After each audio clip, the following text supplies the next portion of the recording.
കർത്താവിൽ പ്രിയരെ, സമത്വവും സമൃദ്ധിയും സാഹോദര്യവും നിറയുന്ന മനോഹരമായ ഒരു ഓണക്കാലം കൂടി വന്നെത്തി.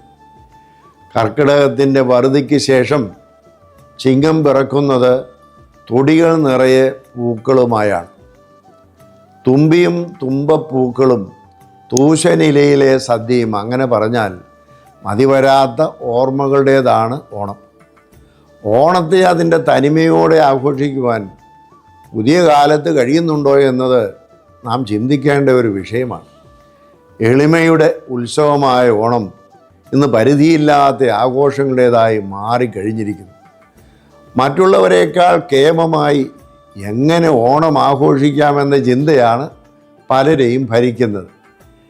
ഏവരും ഒത്തൊരുമിച്ച് വീടുകളിൽ ഓണസദ്യ ഒരുക്കിയിരുന്ന കാലവും മാറുകയാണ്. കാരണം ഓണസദ്യ ഇന്ന് ഹോം ഡെലിവറിയാണ്. ഡൈനിങ് ടേബിളിൽ ഒരുമിച്ചിരുന്ന് സദ്യ കഴിക്കുമ്പോഴും കയ്യിൽ മൊബൈൽ ഫോൺ പലർക്കും നിർബന്ധമാണ്.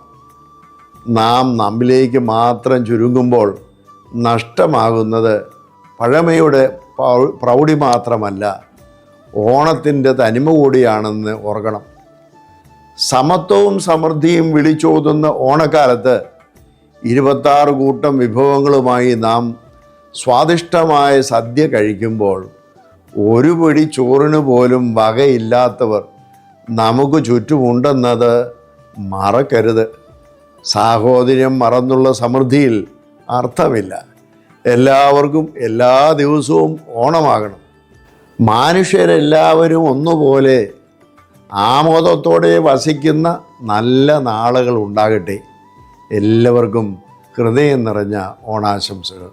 ദൈവം നിങ്ങളെ അനുഗ്രഹിക്കട്ടെ.